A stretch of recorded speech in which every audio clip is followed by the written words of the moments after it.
Magandang araw sa inyo mga far, mga lods, idol. Kung saan man kayo ngayon, ano mang tawagan sa inyo ngayon, sa lugar nyo, magandang hapon sa inyong lahat.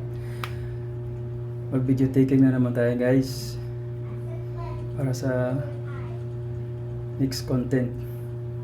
Okay? So ito na naman ang example natin gagawin ngayon sa video natin. Ito. Alam mo yung mga far, sabi ko sa inyo, ito yun, bulb, di ba? Example, ito yung healing and awakening. Para ma-activate natin tong, mapagana natin tong ilaw. O di kaya sabihin natin, ito ang portal sa ibang planeta. Paano natin ma-activate ito? Ito lang ba isa? Hindi natin isama ito? Healing, o di kaya ito healing and awakening? Di ba dalawa talaga? Para ma-activate ito, ang portal, para makapasok tayo sa ibang planeta. Hindi pwede isa lang. Guys, tandaan nyo, itong healing ay pagtanggal natin sa kasalanan araw-araw, pag-iwas sa kasalanan. Okay? Kung magawa mo yan, hawak mo na ang susi. Huwag mo nang bitiwan. Backslide ka, tuloy-tuloy mo. Kung nag-healing awakening kayo ngayon, tuloy-tuloy nyo lang. Huwag maniwala din sa mga mga sabi-sabi nila. Distraction yan sila para tumigil kayo. Okay? Kaya gusto nila na hatakin kayo papareho sa kanila. Ayaw nila na mag-iba tayo ng landas na bagong tatahakin. Gusto nila manatili tayo sa old version. Okay? Kaya ito, sikapin natin na mabago natin ang ating takbo ng buhay. Okay? Kailangan lang natin mga Lods Idol na huwag mag-give up. Huwag pagpaniwala dyan sa mga sabi-sabi nila. Ako nga, grabe. Kasi nga saan ako maglakad. Puno ng pero may isa, wala akong sinagot sa kanila. Kaya ang Diyos lang nakakaalam sa taas kung sino ako. Okay? Di na natin kailangan magpaliwanag sa kanila. Diba? Alam naman ng Diyos kung sino ka, sino tayo. Diba? Tuloy mo lang. Huwag bibitiw. Kung simulan mo na ngayon, tuloy mo lang. Tuloy mo lang. Okay?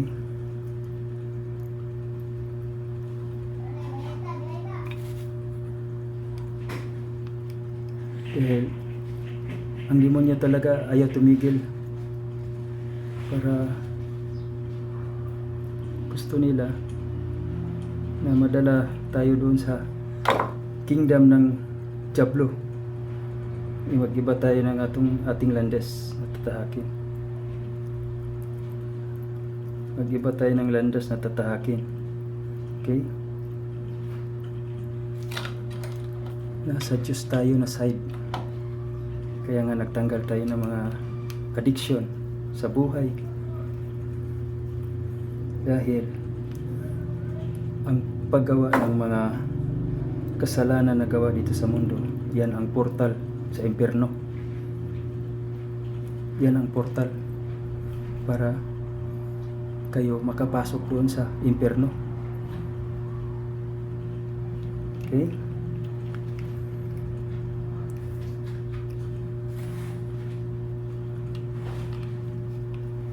Kaya kung makarinig ka ng mga masakit na salita, ganun lang.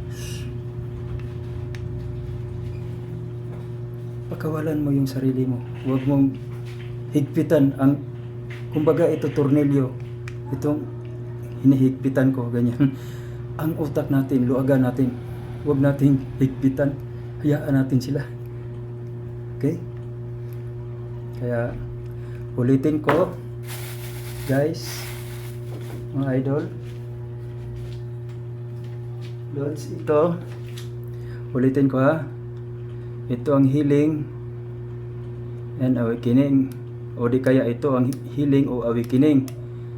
So, pag isinaksak natin to, ito yung magiging portal ha. Tandaan nyo, example, ito ang portal sa liwanag, papunta doon sa ibang planeta. Para ma-activate natin, kailangan makuha natin itong dalawa. Makuha natin itong dalawa. Hawak natin ito para magkaroon tayo ng liwanag. Divine light. Ito yung divine light na mag-guide sa atin papunta doon. Okay? Maliwanag. Kaya tandaan ninyo, guys, nakapunta ako doon, hindi ako nagbiro. Kaya tanungin niyo pa ang mga kapatid ko, panganay at pangalawa sa panganay. Nung nahuli ako noon na lumabas ako sa bahay, hindi ako nakaakyat doon sa bahay na yun. Kasi nagising na sila. Mahuli ako na nakalipad, nakalutang. So doon ako tumigil doon sa yard namin, doon sa labas. Dusandanas yung bahay namin. Kasi sila nagbukas sa pintuan para tingnan ako sa labas. Tinawag ako ng mama. Gaano kalakas ang kapangyarihan ng divine na nagdala sa akin. Minutes lang nakarating ako. Sobrang lakas. Pero balik-balik yung buto ko, wala. Yan ang milagro sa Diyos. Kaya sama-sama tayo sa mission na ito. Para makapasok tayo ang gusto ng Diyos. Alam mo naman sila si Adan at Eva nagkasala. Diba?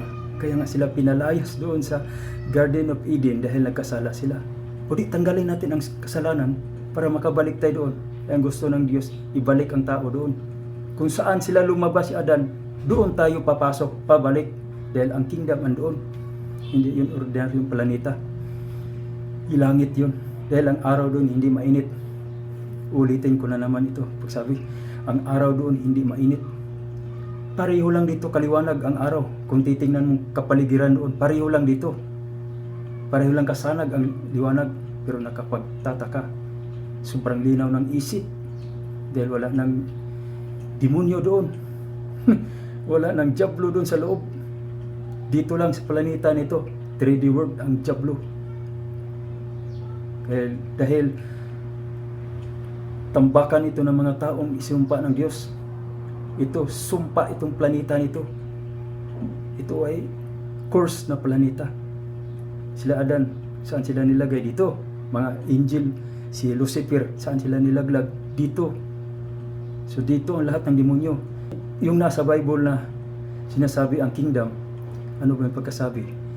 Seek first the kingdom of God and His righteousness, and all these things will be added to you. Healing and awakening. Unahin natin to ang healing. Para ang kayamanan ibigay ng Diyos, pag mabuksan yung kaisipan, idagdag diri sa dito sa iyo. Ikaw rin ito. Saan ka ba magpili nito? Ito imuunahin para ang ito idagdag lang dito sa healing mo. Kusa itong darating dito. Kasi ang plano natin, makapasok doon sa planeta na yun. Kaya hindi ako nagdalawang isip sasabihin ko ito sa buong mundo. Dahil galing na ako doon, napagagandang planet. Magaan sa katawan. Parang imagine natin, parang nasa sinasabi nila na Mars, magaan ang katawan doon. Hindi tulad dito mabigat. Para tayong dahil sa lakas ng gravity dito, parang hatakin tayo sa lupa. Kaya ang mukha natin, kahit na ganun mukha natin, parang bumababa yung natin dahil parang sinip-sip yun sa gravity yung katawan natin. Kaya tumatanda tayo. Tapos init ng araw ang yan ang nagdagdag na mabilis kang tumanda. Pero doon, wala nang kamatayan pag papasok doon sa planeta na yun. Kung ganito ka na, Apo ka. Sorry Apo.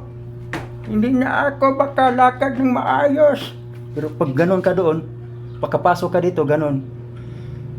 Pero hindi biglaan yung pagkabata mo, unti-unti, hanggang sa dumating ang iyong pag-change ng katawan noong time na nilikha sila si Adan at Eva.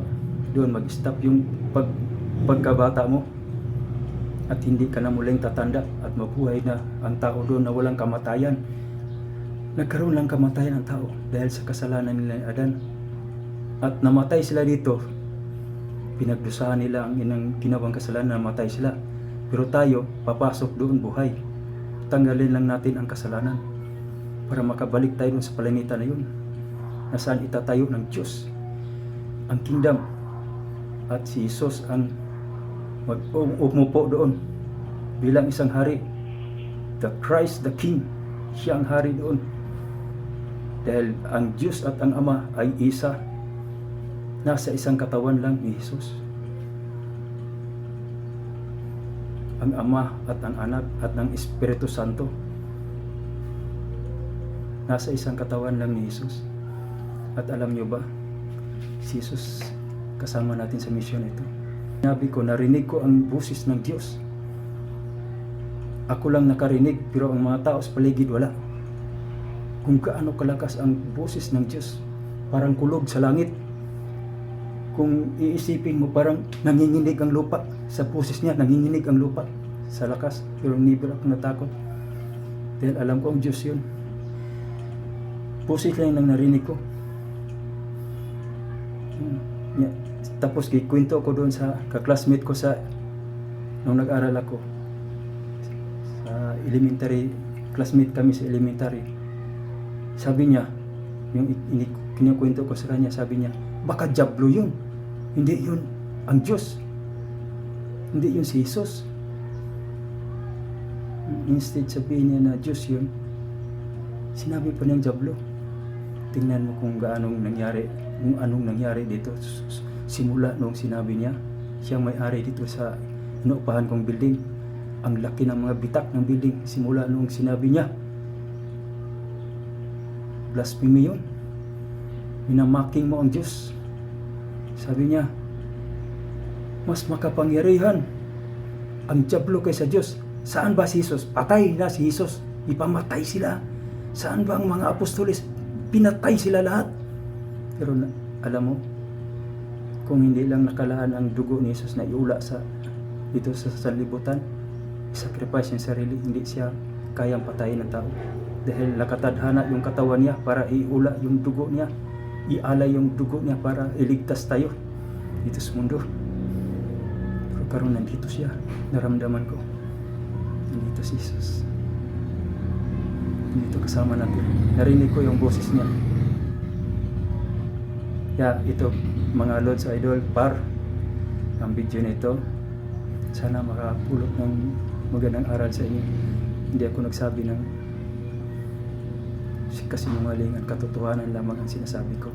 Dahil ang katotohanan ay magpapalaya sa atin. Okay? Para makawala na tayo sa nakaraan. Yung parang, yung ulitin ko na ng pagsabi, yung roller coaster, paikot-ikot yung ganun. Paulit-ulit siyang dadaan doon kasi yung roller niya nakaangkla yun sa dalawang yung release, nakaangkla yun. Kaya dumaan siya doon, hindi malalaglag kahit na gumaganon pa siya ang roller coaster. Kasi nakaangkla yun yung roller niya, di matangkad. Kailangan makawala tayo doon sa nakaraan. Magbago tayo ng mindset. Kailangan natin ito para sa tunay na pagbabago. Hindi lang sa iyo na nakita sa video nito, kundi sa iyong pamilya. Maturuan mo silang mag-healing awakening para kasama sila doon, makapasok sa planeta na yun. Okay? hanggang dito na lang at pasalamat sa inyo sa mga nakanood nito. Thank you, thank you, thank you.